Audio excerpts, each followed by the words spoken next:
Assalamualaikum warahmatullahi wabarakatuh. Alhamdulillahirabbil alamin. Allahumma shalli ala sayyidina Muhammadin wa ala ali sayyidina Muhammad. Iftahi bab rahmatillah adada ma fi ilmillah salatan wa salaman da'imain bidawami mulkillah la haula wala quwata illa billah amma ba'd. Alhamdulillah kali ini saya berkesempatan untuk mewawancarai Mas Dibo kembali di live TikTok ya. Nah, sekarang ini saya akan mewawancarai Mas Dipo tentang perihal masalah totok saraf, yang dimana totok saraf itu bisa bisa menyembuhkan suatu penyakit yang berasal dari unsur non medis juga gitu. Nah, berarti artinya di sini saya akan bertanya sama Mas Dipo tentang penyakit medis dan non medis. Di sini kita pembahasannya totok saraf ya. Totok saraf tentang medis dan non medis. Nah, saya akan langsung bertanya sama Mas Dibonya langsung tentang yang selaku beliau ini ahli dalam bidang totok saraf tersebut, yang dimana keahlian beliau sudah dikenal di seluruh Rembang ini ya. Semua orang Rembang insya Allah sudah kenal sama beliau tentang keahlian dalam metode totok sarafnya gitu. Untuk kalian yang ingin bertanya-tanya di kolom komentar, nanti langsung tapping saja di komentar, biar nanti saya akan membaca dan saya menyampaikan kepada beliau Mas Dipo ya. Oke, langsung saja kita lanjut. Saya akan memulai pertanyaannya yang nomor 1 tentang bagaimana keefektifan totok saraf tersebut. Ini pertanyaan yang nomor 1. Nanti akan ada pertanyaan yang 2, 3, sampai 5 mungkin ya. Saya akan bertanya keefektifannya dalam totok saraf penyakit medis maupun non medis. Untuk Mas Dipo, langsung saja jenengan jawab biar pemirsa ini biar mengetahui tentang keefektifan totok saraf medis maupun non medis gitu. Ya, seperti biasa saya awali dari penyampaian yang mau saya sampaikan ini dengan kalimat Bismillahirrahmanirrahim. Alhamdulillahirabbil alamin. Allahumma shalli wa sallim ala nabiyyina Muhammadin wa ala alihi wa ashabihi ajmain. Amma ba'du.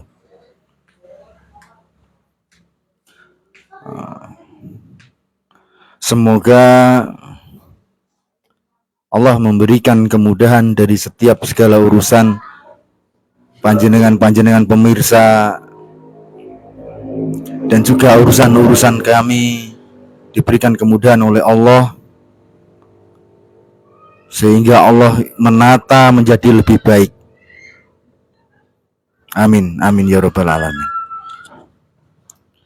Nah, di sesi yang sekarang ini saya mau menyampaikan tentang totok saraf, di mana kebiasaan saya itu menerapi pasien-pasien saya dengan pijatan-pijatan. Yang lebih spesifiknya saya sebut itu totok saraf, karena dia seperti menekan dan mengurai dari berbagai macam kuncian-kuncian saraf, sesuatu yang tersumbat di dalam tubuh manusia itu. Kita harapkan dengan kita berikan pijatan-pijatan yang profesional itu mengakibatkan membaiknya kondisi tubuh yang kurang sehat. Ya, itu tadi Mas Miftah, dari pengalaman saya. Mungkin karena seringnya kejadian menjadikan saya bisa menyimpulkan, oh ternyata pijat totok saraf itu pun insya Allah bisa menyembuhkan penyakit-penyakit non medis. Dan itu betul-betul pernah saya alami dan sering sekali. Tahu-tahu waktu saya mijat orang itu, saya pijat, oh ternyata itu ada jin yang menguasai tubuh si pasien tadi itu. Terus saya gini tuh, oh ternyata kamu ya gitu, yang bikin orang ini sakit gitu. Bapak ini sakit kamu ya, saya gitu. Ibu ini sakit kamu ya. Entah kenapa ketika saya pijit, ini pasien hilang kendali sadarnya dan dia dikuasai oleh jin itu tadi. Nah, terus kalau kamu ndak mau keluar, saya pijit lagi ini, saya gitu. Saya pijit sampai mengenai simbol-simbol saraf terkait yang diendap oleh jin itu tadi, yang mendekam tadi itu. Ini anak saya ini, maaf ini. Karena sama kakak saya. Itu merasa terganggu dia dengan aplikasi otak saraf yang saya berikan kepada pasien itu tadi. Sehingga jin ini merasa terganggu dan tidak mampu bertahan di dalam tubuh pasien itu dan akhirnya dia keluar. Itu sering sekali. Terjadi seperti itu. Iya, sering sekali. Saya mengalami kejadian itu. Yang paling parah apa menurut jenengan? Yang paling parah ketika orang yang terkena apa namanya gangguan non medis, yang paling parah itu yang seperti apa menurut jenengan? Bagaimana?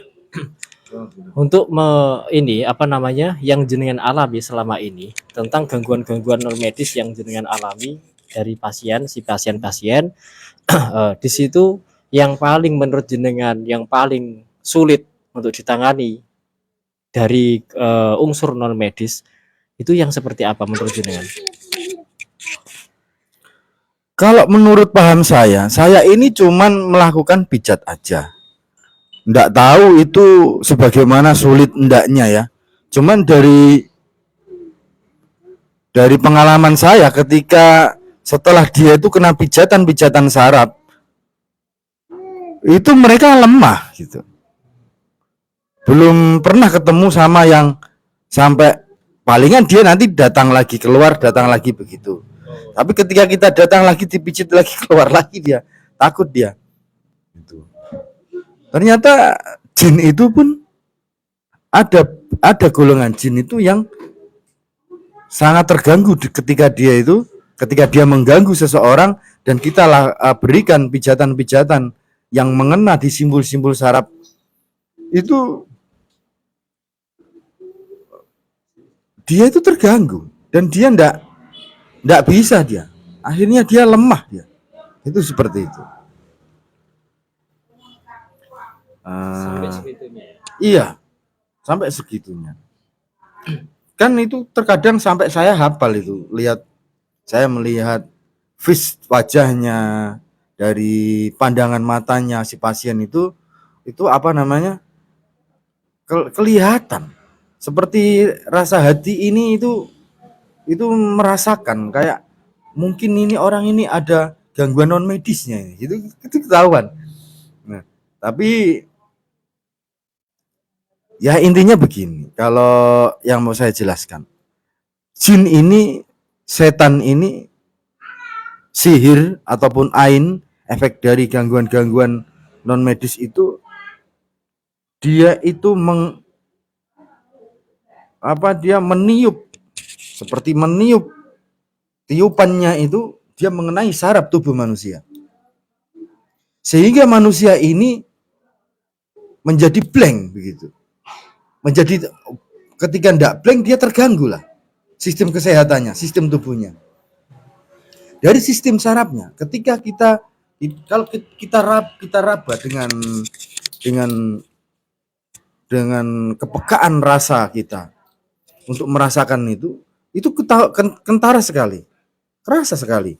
Oh ini ketapnya ini. Ini pasti kacau ini sistem saraf di sini. Bahkan kalau kalau menurut saya itu penyakit medis itu awalnya disebabkan oleh penyakit non medis, Oh, gangguan-gangguan dari unsur-unsur pandangan-pandangan jahat dari makhluk-makhluk non medis. Itu makhluk astral itu ya. iya, saya bisa bicara begini mungkin karena pengalaman. Saya sering bertemu dengan pasien-pasien saya. Itu kan udah ribuan kali ya kita ini ketemu sama pasien, mungkin kan ya lebih lah, kalau 1000 2000 ya lebih udah sama pasien. Dan pasien-pasien itu bukan pengidap sakit medis saja, banyak sekali mereka yang mengalami sakit non medis. Itu seperti itu. Cuman kita tidak bisa membuktikan semua itu secara zahir, tidak bisa. Karena yang ketahuan cuman kalau pas ketemu sama pasien dia langsung kemasukan kerasukan itu ketahuan. Tapi kalau enggak yang seperti itu kan kita enggak tahu. Tapi ketika orang itu masih dalam kesadarannya, tidak terkuasai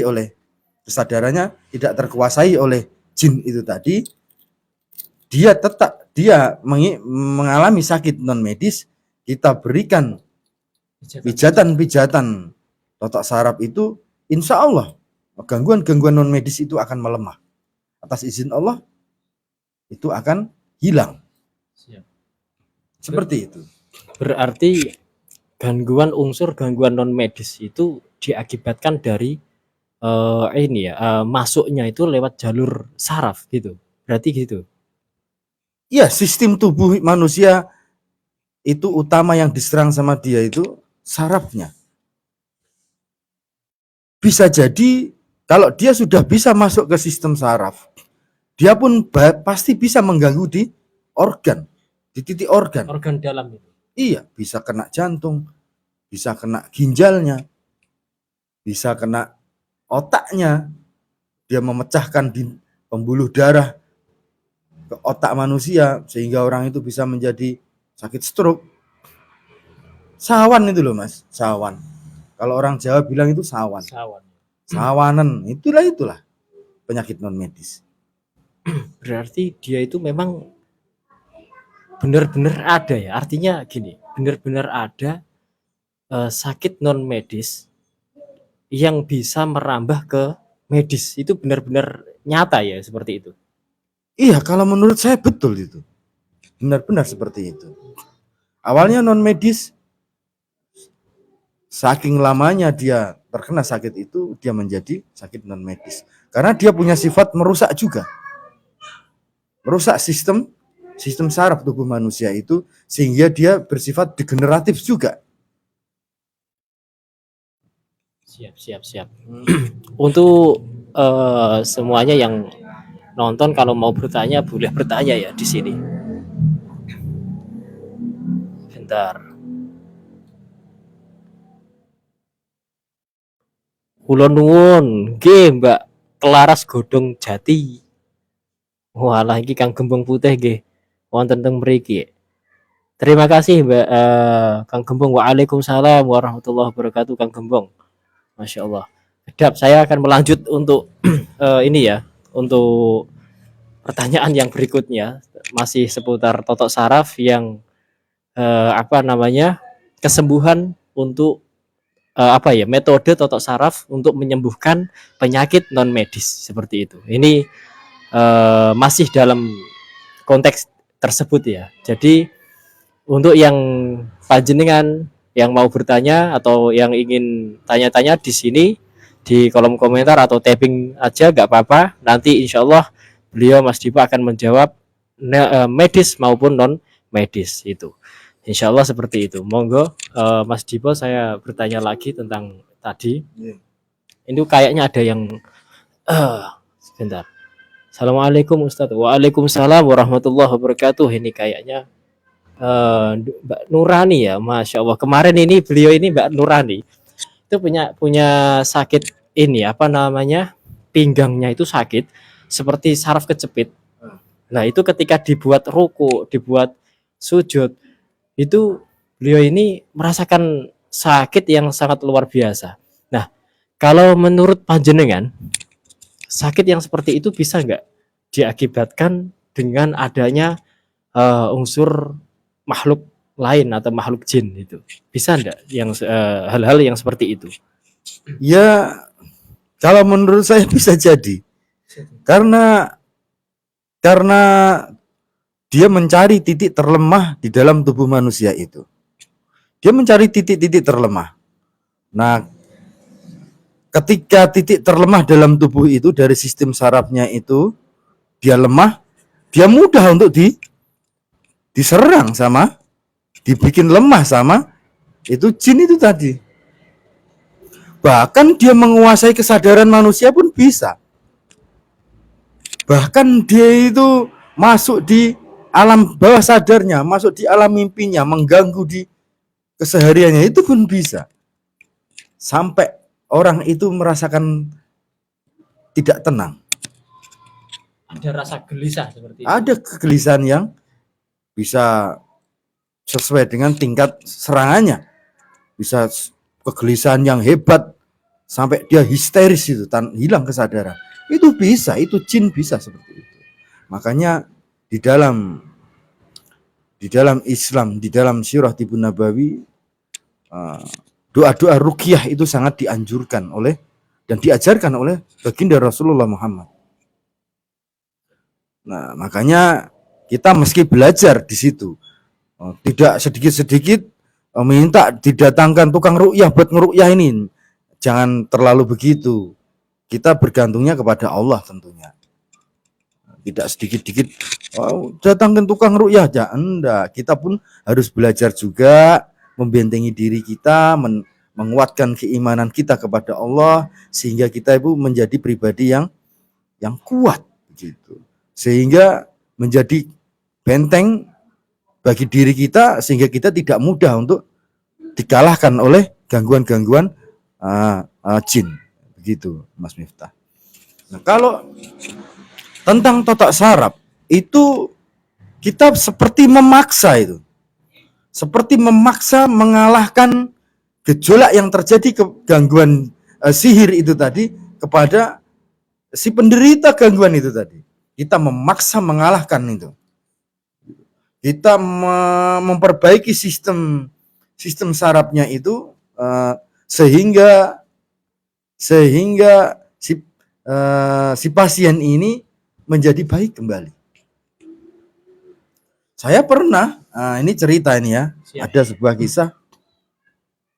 Saya itu bersama teman habis di rumah pasien. Saya diantar teman dari rumah pasien, terus dia minta, "Yuk mampir ke rumah kakak saya dulu," katanya. Oke, enggak apa-apa saya gitu. Nah, waktu itu saya minta berhenti di tengah jalan karena saya melihat pohon bidara. "Mas, turun sebentar ya Mas," saya bilang begitu. Saya mau ambil daun bidara itu, gitu. Lebat sekali Mas, banyak daunnya gitu. Saya mau ambil gitu.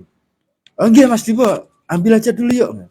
Terus saya bantu Mas, saya ambil daunnya. Enggak usah.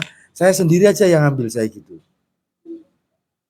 Karena beda ketika saya mengambil daun itu sama dia beda. Saya berdoa dulu kepada Allah ketika saya mengambil daun itu. Kalau mungkin dia tidak berdoa, kalau saya berdoa dulu. Bismillahirrahmanirrahim. Jadikan ini manfaat untuk orang lain ya Allah, menjadi kesembuhan orang yang mengalami sakit. Saya begitu dalam doa saya. Saya ambil banyak sekali, saya ambil satu plastik itu, plastik kresek hitam itu, Ya. Itu penuh itu saya ambil itu. Saya taruh di dalam tas inilah tasnya. Ini dulu masih baru waktu itu.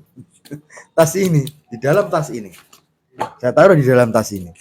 Terus dalam perjalanan itu mampir di rumahnya saudaranya itu, kakaknya itu. Terus saya duduk di depan teras rumahnya, saya taruh tas itu di dalam rumah. Tetap gitu. Seketika itu, beberapa menit setelah itu, kalau dalam keyakinan saya itu ular jin itu. Karena dulu waktu di Desa Dorokandang Lasem itu, di rumah, kalau di rumah Bidan Chandra Iya. di Dorokandang Lasem, Kecamatan Lasem itu saya pernah ngerukyah itu rumahnya itu. Saya rukyah di situ, ternyata di dalam lantainya itu keluar ular 2, itu seperti ular yang ada di situ itu. Loh, ini ular jin ini. Saya diminta buat rukyah rumahnya itu waktu itu. Ternyata di dalam lantainya keramik itu, Mas, itu keluar 2 ular yang maksudnya nembus gitu. Iya, lubangnya itu kayak lubang semut, tapi bisa keluar ular itu di situ. Nampak sekali langsung di depan saya itu. Lubangnya seperti lubang semut. Iya, tapi bisa keluar ular dari situ. Kecil banget berarti. Kecil sekali. Waduh. Saya enggak bohong. Luar biasa. Betul, Allah saksinya, saya enggak bohong. Iya. Luar biasa. Itulah. Nah, kalau dibilang enggak mempercayai hal itu salah. Karena saya membuktikan semua itu. Betul. Nah, sama ketika waktu itu di rumah teman kakaknya pasien di Kaliori, saya bilang gitu sama Mas. Ini sama adiknya. Oh, iya, siap. Nah, itu sampai ini terapis ya katanya. Insya Allah Pak, saya tukang pijet saya gitu kan. Saya itu punya sakit Dek katanya. Saya sakit bertahun-tahun enggak bisa tidur katanya. Enggak bisa tidur bertahun-tahun saya gitu kan. Saya langsung terngiang di sini di dalam benak saya. Orang ini mungkin sakit non medis. Karena tadi di dalam rumahnya keluar ular yang mungkin itu ular jelmaan jin itu. Nah, betul nih, serius ini cerita ini. Itu Mas Andre itu orang Bagan sini, Lasem sini, Pak. Ada ya? Ada, bisa dicek itu. Siap. Mas Andre rumahnya selatannya lapangan. Itu habis itu dia minta pijet ini. Minta pijet, saya pijet. Habis itu bapaknya terus istrinya juga minta pijet. Ternyata istrinya itu penglihatannya itu buram, hampir buta. Jadi dia ke depan sini 30 cm atau 20 cm ini kelihatan. Kalau begini gini dia kelihatan. Tapi kalau sudah maju ke sana udah enggak kelihatan. Sudah enggak kelihatan. Habis itu saya pijit. Ya, pijit. Ternyata di dalam tubuh ibu ini tadi ada jin. Dia sampai menguasai tubuh si ibu ini tadi. Gini. Oh, gitu katanya. Nampak itu, muncul tuh jinnya itu menguasai ibu tadi. Terus saya gini, kamu itu jangan ganggu ibu ini. Ibu ini kasihan sakit, saya begitu. Cepat kamu pergi dari sini. Saya cuma begitu. Mungkin metode ruqyah saya berbeda sama teman-teman, tapi insya Allah saya itu tiap saya menangani pasien itu saya berdoa kepada Allah, dan dengan zikir-zikir tiap saya memijat itu mungkin jin itu kesakitan, mungkin begitu, mungkin ya, kita enggak bisa memastikan. Iya, betul. Cuman ketika selesai saya pijit ibu itu tadi, pandangan kabur di matanya, sembuh seketika itu juga. Ketika itu? Iya. Langsung dia bisa melihat sampai titik terjauh pandangan dia. Di saat itu juga? Saat itu juga selesai dipijit itu. Itu bukti kalau menurut saya itu betul-betul sakit non medis. Jadi gangguan itu jin ya. Berarti bisa disimpulkan artinya gangguan tersebut itu awalnya itu dari non medis. Nah, dari non medis tersebut itu dia bisa menjadi medis sampai dia itu memburamkan matanya gitu ya, atau pandangan matanya ini terus agak kabur, hilang gitu ya. Iya, cuma bisa melihat sekitar 20-30 cm aja, ke depannya enggak bisa. Sampai segitunya, artinya 10 cm paling 10-20 cm itu kalau begini dia kelihatan, melihat jari-jari kelihatan. Tapi kalau udah ke depan sini sudah enggak kelihatan, seperti ada kabut tebal katanya. Oh, yang dia rasakan seperti ada kabut tebal gitu. Iya. Berarti memang benar-benar nyata. Artinya gini, gangguan non medis itu bisa merambah ke gangguan medis. Berarti tidak bisa kita pungkiri. Artinya ketika ada gangguan medis di situ, kalau di situ kadang-kadang kan orang itu kan imunnya kuat ya. Ada yang imunnya kuat, ada yang lemah kan gitu. Lah, di situ imun tersebut itu kan bisa apa namanya bisa memperkuat badannya, memperkuat tubuhnya. Nah di situ, Bun, likurin, Kim, Kim, aja dikono Kim, kono sek Kim. Bentar, maaf. Bentar ya. Ini ada jeda anak kecil. Ini kalau mau tanya jawab dulu, mau tanya-tanya boleh untuk tanya-tanya ya. Ya, tak ambil, Sini.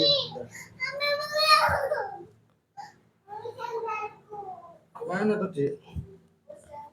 Ini saya nggak bisa baca-baca apa namanya, nggak bisa baca-baca ini taping ini karena lokasinya agak lumayan jauh ya. Maksudnya kamera sama saya ini lumayan jauh. Bentar ya, nanti kita lanjut kembali untuk pembahasan yang tadi. Insya Allah sangat bermanfaat untuk panjenengan semua yang di sini. Insya Allah akan manfaat di mana kita akan membahas penyakit-penyakit yang diakibatkan dengan secara medis maupun non medis gitu. Beliau ini tadi itu ahli dalam bidang totok saraf beliau, dan saya pun di sini belajar sama beliau ini karena beliau ini Mas Dipo tadi itu beliau mempunyai keahlian yang dimana keahlian tersebut untuk mengobati penyakit medis maupun non medis. Nah ini udah datang kembali ya. Maaf tadi. Ada itu sedikit, ada anak kecil ya. Kita lanjut lagi bisa Mas Dipo? Siap. Nah ini saya kan tadi masih dalam konteks pengobatan dalam totok saraf yang dimana pengobatan tersebut efektif sekali untuk mengobati penyakit-penyakit non medis di situ. Karena memang kita tidak bisa memungkiri ya, di dalam tubuhnya manusia itu ketika ada suatu sakit atau penyakit itu memang terkadang diakibatkan dengan gangguan-gangguan non medis. Seperti orang pusing itu bisa diakibatkan dari gangguan non medis. Awalnya itu dari situ. Itu bisa. Makanya kita tidak bisa memungkiri di situ. Karena gangguan tersebut di dalam di dalam agama Islam itu diwajibkan untuk dipercayai gitu, seperti itu.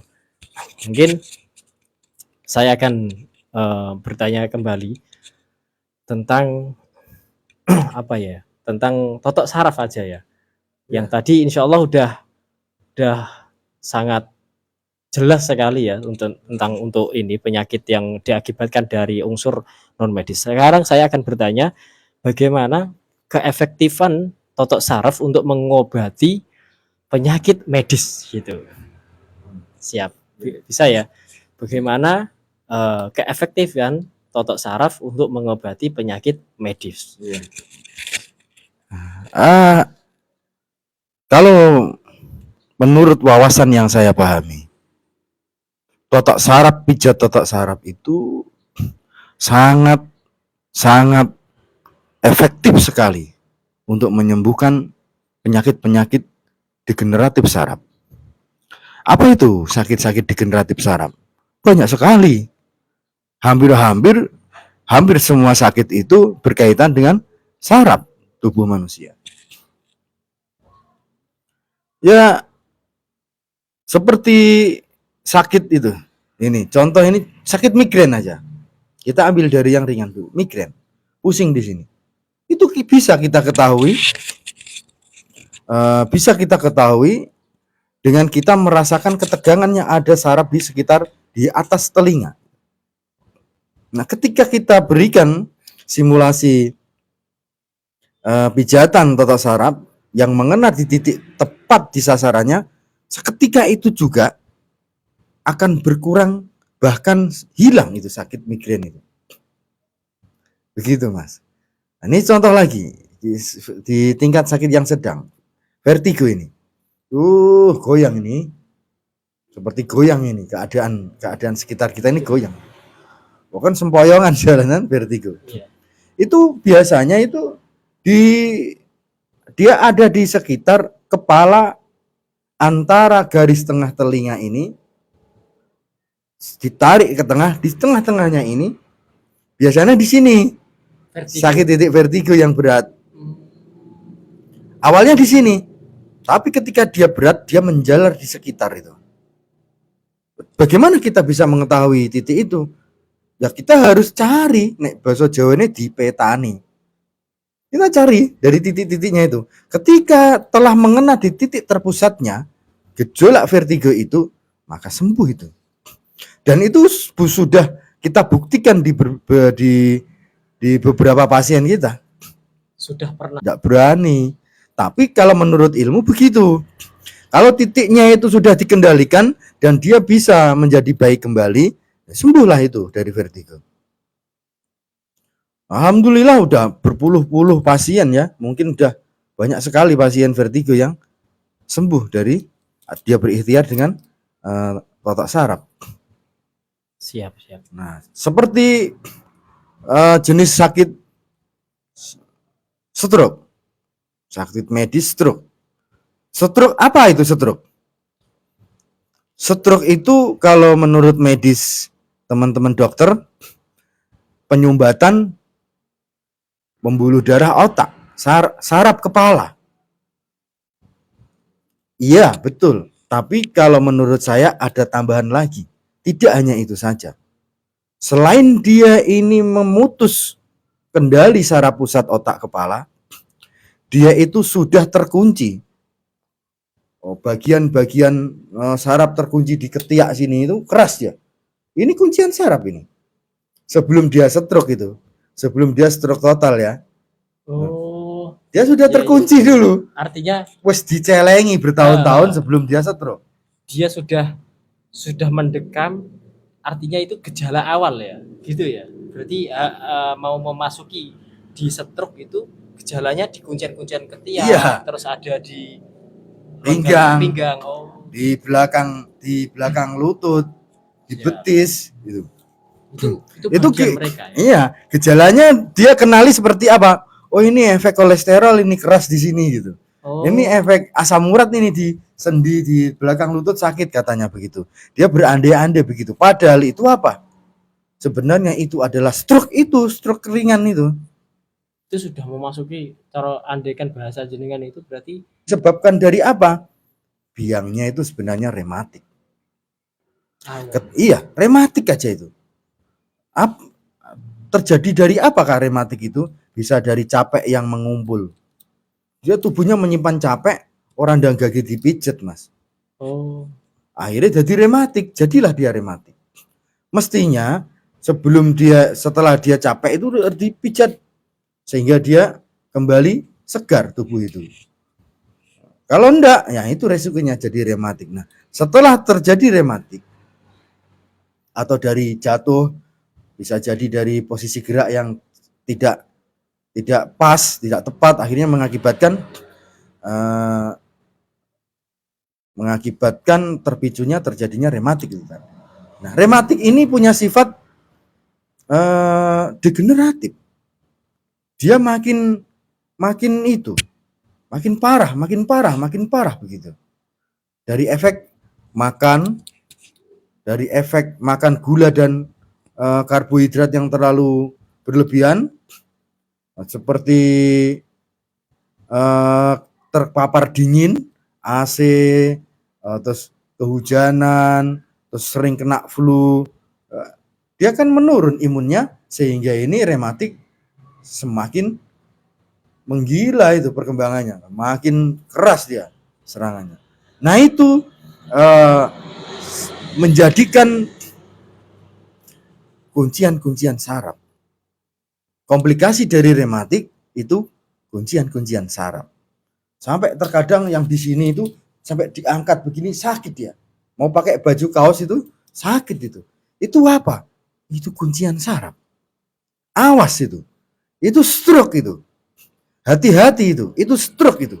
Di pinggangnya sering sakit. Aduh, itu rematik itu. Dengkean ya. Orang awam bilang dengkean itu. Dengkean itu apa? Dengkean itu rematik. Siap.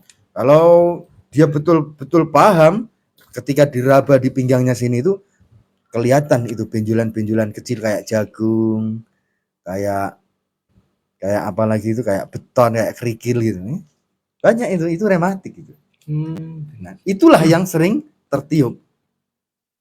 Itulah rematik yang berevolusi menjadi sebuah kuncian-kuncian saraf. Nah, termasuk kanker payudara itu awalnya rematik. Awal mulanya dari Rematik. Wah. Berarti Rematik itu yang keroknya ya? Iya, biang keroknya itu rematik.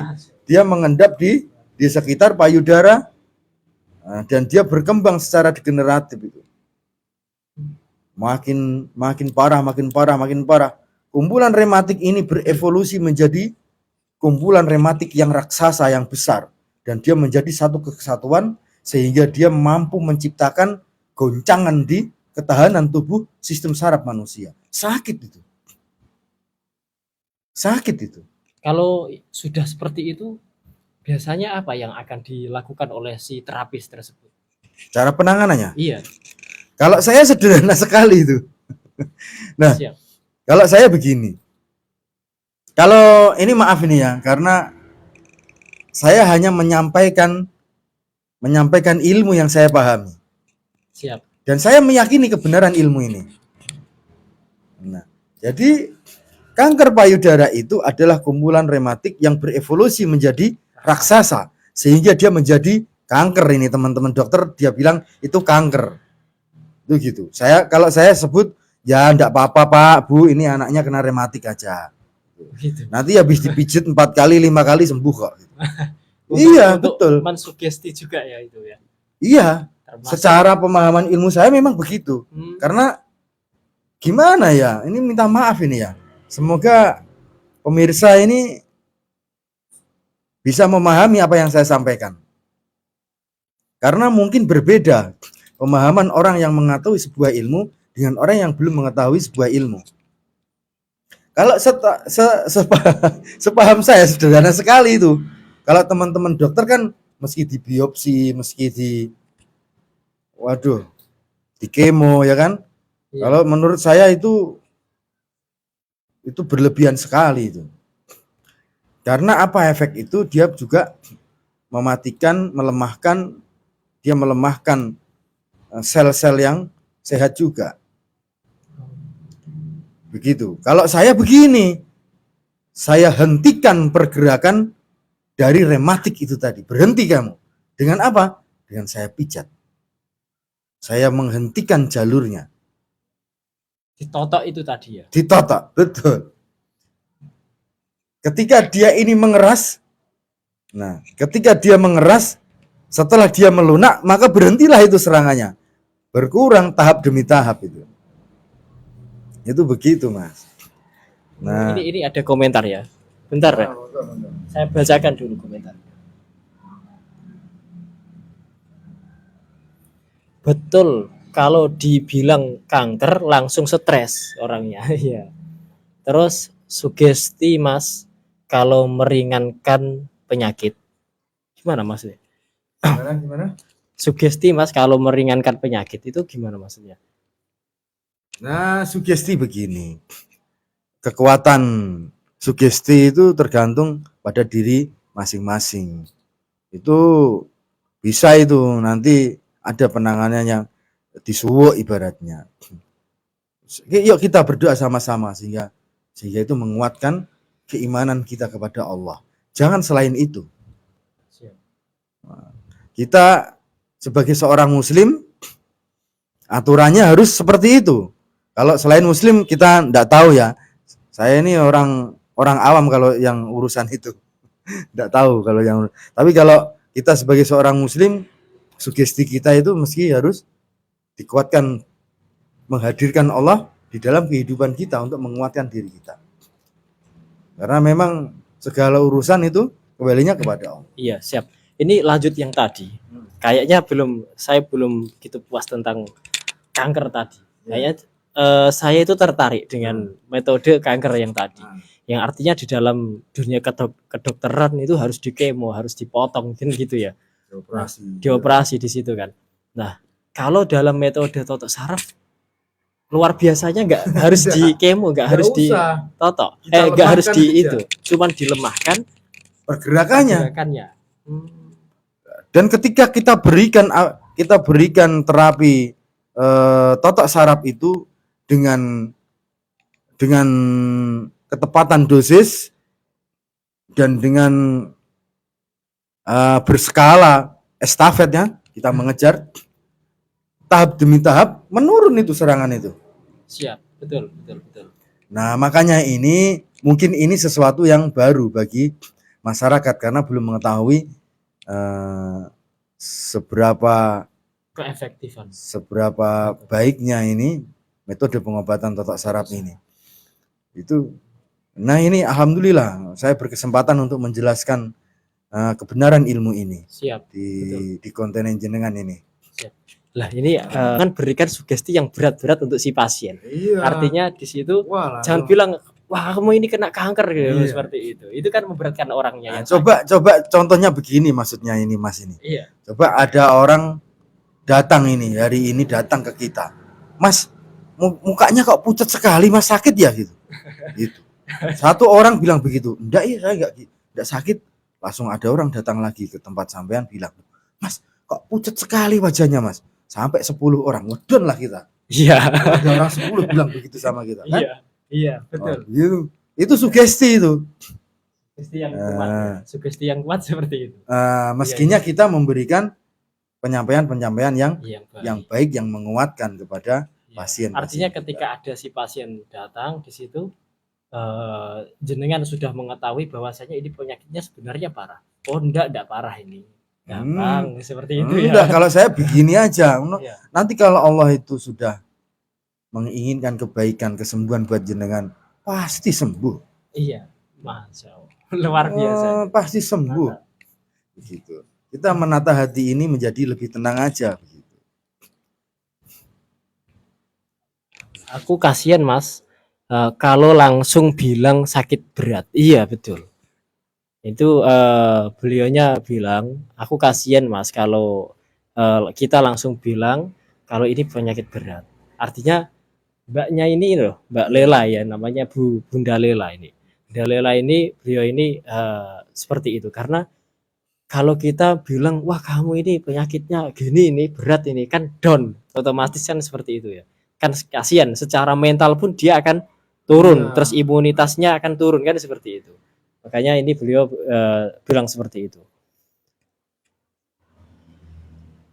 Pak Ustadz harus banyak belajar supaya bisa ngobatin customernya yang laris dan menggembirakan. Wah, siap. Siap Bunda Lela. Saya masih belajar ini sama beliaunya ini. Saya masih belajar. Memang di sini saya itu termasuk muridnya beliau. Entah beliau mengakui atau tidak, saya nggak ngurus, pokoknya aku ngakuin gitu. Siap. Kita belajar sama-sama. Sama-sama belajar katanya. Tapi salah jenengan alami, entah jenengan pernah sakit apa, entah penyakit apa, dan di situ belum kunjung sembuh. Nah, nanti insya Allah Mas Dipo ini akan akan menguat. Kenapa kok penyakit jenengan nggak bisa belum bisa sembuh gitu? Bukannya nggak bisa, tapi belum bisa sembuh gitu. Artinya setiap ada penyakit pasti ada obatnya. Lah, obatnya ini belum tepat. Delalah seperti itu. Makanya ini kalau jenengan ada ada kasus di mana kasus tersebut ada suatu penyakit yang tidak kunjung kesembuh-sembuh gitu. Coba jenengan berikan di sini, jenengan kasih tahu Insya Allah nanti saya akan baca taping jenengan, terus saya sampaikan kepada Mas Dipo ini. Nah, kita lanjut lagi yang kanker tadi. Ini belum masih asik dalam menangani kanker ya. Ya, ini nggak main-main, guys. Di sini kalau di dunianya kedokteran memang itu harus dikemo, harus dipotong di situ. Nah, tapi yang kalau ini kekuatan dalam metode totok saraf ini tidak perlu menggunakan dipotong atau dikemo, tetapi dengan cara dihentikan rematik tersebut dari jalurnya ya gitu ya, betul ya, dari jalurnya. Nah, di situ ketika dia berhenti nanti Mas Divo akan mengurai itu ya, benar ya. Oke, coba panjenengan jelaskan tentang hal tersebut, tentang itu tadi sejelas-jelasnya, sedetail mungkin. Saya akan Baik, ini gimana ya? Ini jadi itu rematik yang tersimpan di sekitar payudara itu biasanya disebabkan karena ketegangan saraf. Makanya kalau ibu-ibu itu punya adik bayi harus netek itu adik itu di payudara itu disusuin. Kalau enggak itu mengakibatkan ketegangan yang hebat. Nah, itu yang nanti memicu timbulnya rematik. Nah, rematik itu dia sebenarnya punya sifat degeneratif, berkembang. Dia menyusun kekuatan dari hari ke hari. Kalau menurut saya tinggal saya pijat di jalur yang menegang untuk menghentikan ketegangan itu tadi. Sudah selesai gitu aja. Sudah berhenti itu. Nah, terus gimana? Nggak hilang kah itu?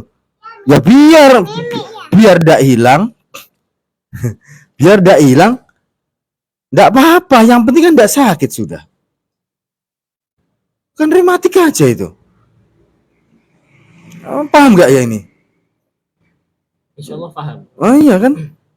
Kan sakit itu kan kalau ada gejala sakit. Iya. Kalau udah nggak sakit, ngapain bingung kan gitu? Ngapain takut? Iya. Nggak perlu takut, itu nggak apa-apa, itu rematik aja. Tapi nggak perlu takut ini jadi bom waktu, nanti saya menegang begini. Ini kanker, oh enggak. Loh ini ayo loh, kalau nggak percaya ya ilmu itu dibuktikan, datangin aja orang yang sakit begitu ke sini untuk membuktikan kebenaran ilmu, kan begitu. Bukan saya menantang, enggak ya, saya enggak menantang. Saya hanya mengatakan kebenaran dari sebuah ilmu. Metode pengobatan yang saya pahami ini harus saya sampaikan. Dan di kesempatan ini saya sangat berterima kasih dan saya sangat mensyukuri atas nikmat ini. Allah telah memberikan kesempatan kepada saya untuk menyampaikan sebuah ilmu. Dan yang saya yakini ilmu ini, kebenaran tentang ilmu ini. Gitu. Nggak perlu di biopsi terus seperti itu, nggak perlu kalau menurut saya. Maaf ini itu ada komentar. Suami itu wes pokoknya no. tak bacakan itu ya, masih herbal. Nek urate si otong macet ya perlu dicetut-cetut gitu katanya Ustadz Somi. Nah, ini masalah otong ini. Beliau ini pakarnya otong, guys. Beliau ini pakarnya otong. Bisa ini. Asli mau dicetut-cetut panjangnya 1 meter bisa. Luar biasa. Nah, ini pertanyaannya otong ini. Ya. Ya itu ada juga yang pernah datang itu, saya kasihan ini ya, karena otongnya kecil sekali katanya kan. Minta bisa tambah gede lah Mas Dipo gitu. Nah, karena saya kalau urusan itu saya milih-milih itu, enggak semua saya tangani. Waduh, ini malah keceplosan ini, gimana ini? Kenapa kok seperti itu? Kok milih-milih? Nah, kalau Udah besar minta tambah besar terus gimana? Gitu. Kan enggak mau saya. Ya, Kalau memang lemah syahwat, impotensi, insya Allah kita cari di titik saraf yang bermasalah, itu permasalahan saraf. Katanya masalah pikirannya ya Mas ini ya, gitu katanya. Psikisnya enggak, kok urusan saraf kok sampai ke psikis, mana nyambung? Kalau menurut saya itu enggak nyambung. Mana nyambung urusan saraf kemampuan ereksi kok sama pikiran. nggak ada hubungannya. Wah, lemah, nyambung tapi sedikit sekali nah nyambung. Itu masalahnya ada di permasalahan aliran energi yang ada di sarafnya, dan itu perlu dinormalkan. Itu bisa datang di teman-teman ahli akupuntur atau di totok saraf. Itu begitu Mas. Berarti sangat itu ya. Berarti semuanya karena memang ada hubungan dengan saraf tersebut ya. Iya. Siap. Itu masalah otong Ustadz Somi ya. Masalah otong itu tadi udah dibeberkan sama beliau.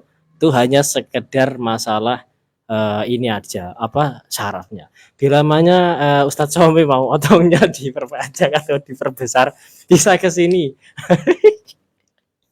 Saya gitu. Dijamin katanya dijamin loh ini.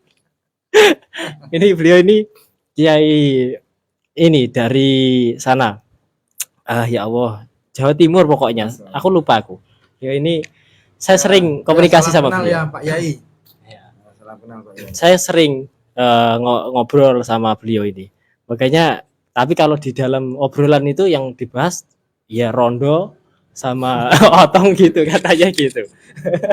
Pokoknya iya, pokoknya enak-enak, yang enak-enak. Nah, kali ini beliau ini mau memahami tentang otong tadi ya. Nah, ini udah jelas ya Ustadz Somi ya, otong bisa dibesar. Di sini itu langsung ada peringatan katanya. Ada peringatan dari TikTok. Siap. Terima kasih Bunda Lela sudah mengingatkan ya. Mungkin nggak apa-apa, udah terlanjur, mau bagaimana lagi kan gitu.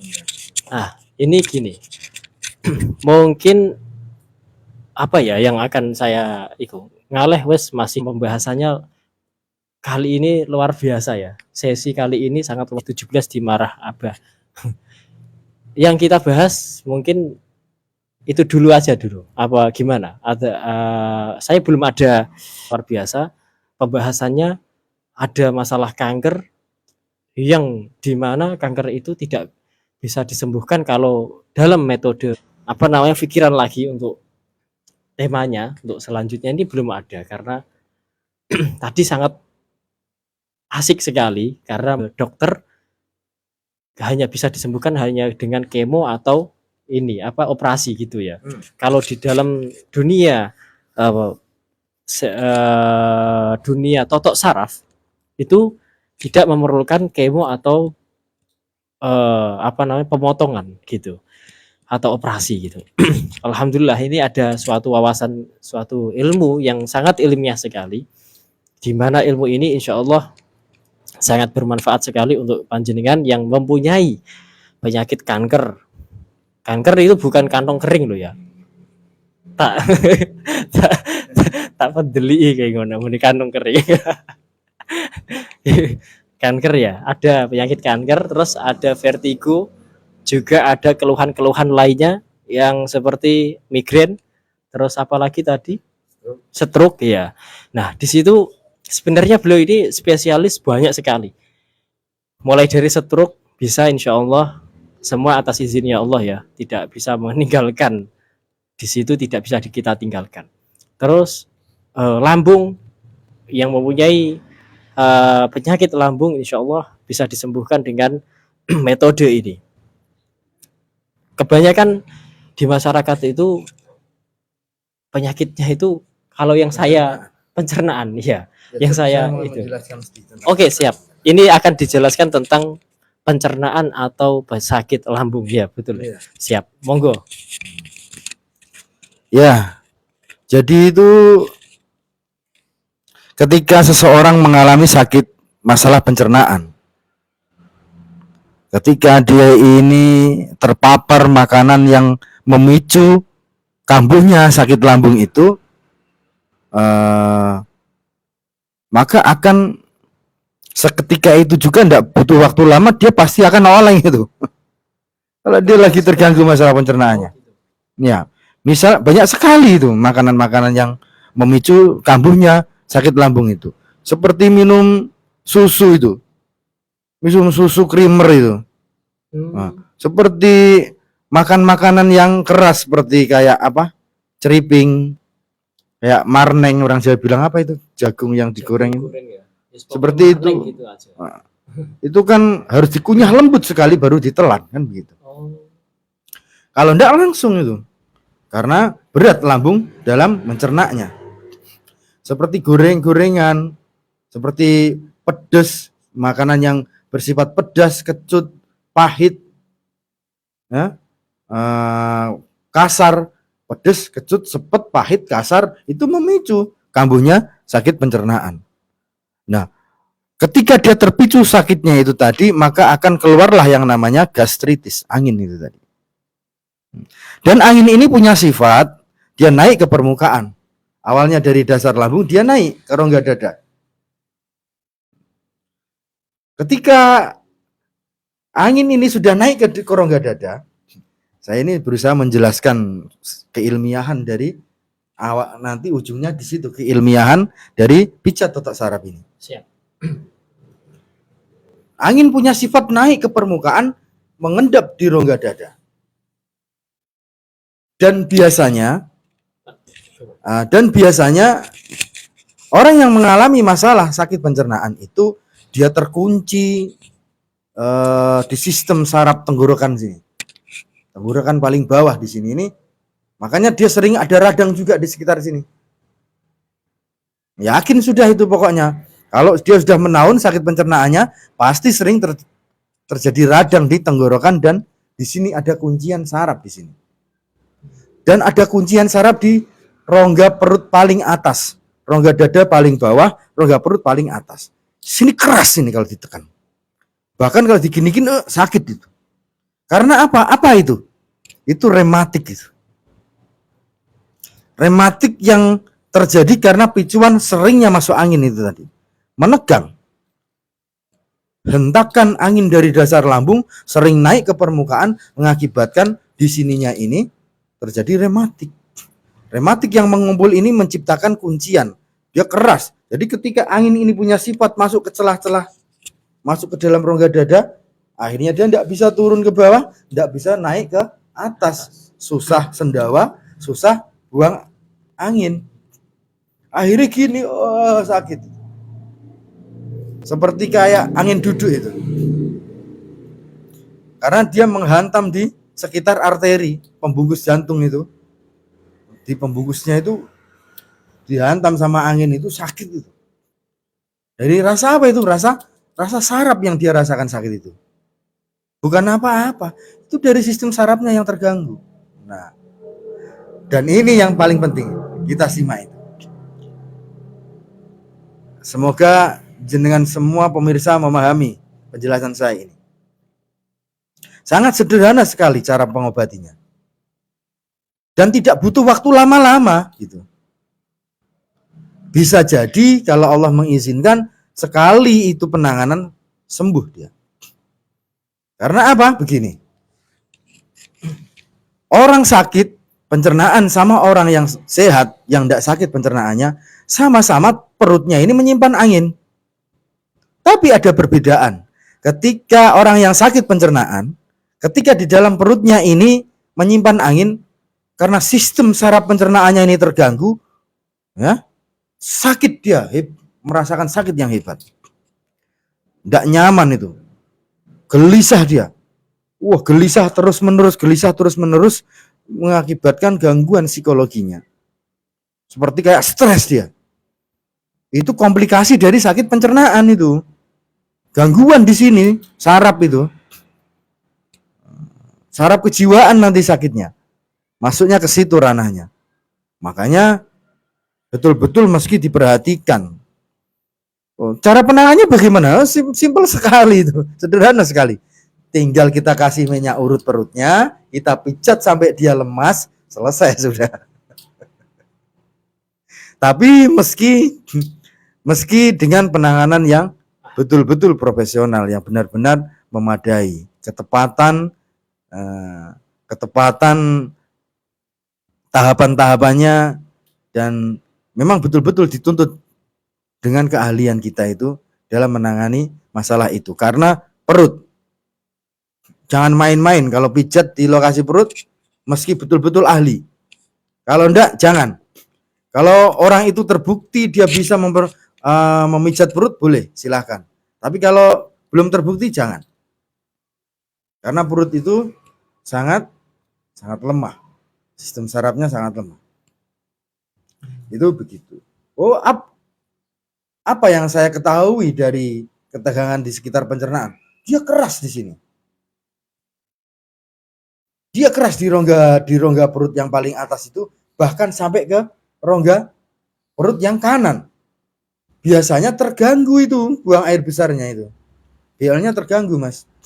Akhirnya rongga perut kanan itu bermasalah juga. Oh, kacau sekali itu. Bahkan komplikasinya bisa sampai mengakibatkan terjadinya semacam polip, ambeien. Ambeien. Iya, di dalam atau sampai keluar. Itu dari apa? Dari sakit pencernaan. Awalnya dari situ. Iya. Nah, bisa juga mengakibatkan kumpulan-kumpulan rematik di sekitar pinggang atas, di buah pinggang. Itu mengakibatkan degeneratif saraf ginjal. Oh, itu ngeri itu kalau sudah seperti itu. Nah, bagaimana keefektifan totok saraf ini? Sangat efektif sekali. Karena dengan dilakukan totok saraf akan bersihlah itu. Kumpulan-kumpulan rematik itu akan terurai. Dibongkar kalau bahasa kita, terpusatnya itu kita bongkar di titik terpusatnya itu. Lemah dia. Semakin besoknya datang lagi, kita bongkar lagi, makin lemah lagi. Begitu. Awalnya seperti ini gambarannya, ibarat tegangannya 10. Dia di pertemuan pertama dia kelepas tegangan 2, tinggal 8. Pertemuan berikutnya kelepas lagi 2, tinggal 6. Begitu seterusnya sampai habis. Insya Allah akan sembuh. Kalau penjelasan sampai sembuh sempurnanya itu masuknya ke fase regenerasi sel. Nanti kita bahas lebih lanjut di depan nanti di lain kesempatan. Jadi rematik itu sulit untuk mencapai kesembuhan secara sempurna, untuk menjadi sel yang baik kembali. Dia kan abnormal. Sel yang sudah tidak normal. Untuk menjadi normal, dia harus butuh yang namanya regenerasi sel. Oke, siap. Alhamdulillah ya. Ini penjelasannya. Ini ada pasien kayaknya. Ada pasien. Kita alhamdulillah untuk kali ini sangat bermanfaat, insya Allah sangat bermanfaat untuk ke penjelasannya, insya Allah seperti itu ya Bunda Lela ya, mantap ya. Kita akan nanti ini kan jam 4 ini, wah Mas Oh ini udah jam 4 Mas Dipo. Katanya ini Mas Dipo ada janjian ini. Hari ini jam 4 ini ada janjian sama pasien. Saya insya Allah kalau memang si pasiennya berkenan berkenan untuk saya saya coba untuk saya shooting atau saya tanya-tanya tentang penyakitnya atau sakitnya. Insya Allah nanti saya akan tanya-tanya, kalau berkenan ya. Saya akan upload di TikTok ini maupun di Facebook atau maupun di lainnya, di aplikasi-aplikasi lainnya. Mungkin hanya itu dulu saja untuk saya, dari saya. Untuk dari Mas Dipo juga, terima kasih. Bila mana ada kata-kata yang salah, mohon maaf yang sebesar-besarnya. Sebelumnya minta maaf untuk saya dan Mas Dipo bila mana ada kata-kata yang keliru atau salah ya. Siap. Ya, dari saya mungkin ini dulu ya, teman-teman. Saya minta maaf bila ada kesalahan dari diri saya mengakui memang kalau itu salah dan saya minta maaf dengan sebesar-besarnya. Mohon dimaafkan, ya. Tidak ada maksud dari saya untuk menyakiti siapapun. Terima kasih. Saya pamit dulu. Siap.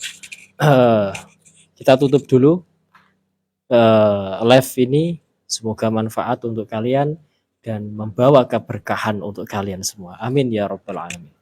Sekian dari saya Subur Hikmah. Wallahul muwaffiq ila aqwamit thoriq. Assalamualaikum warahmatullahi wabarakatuh.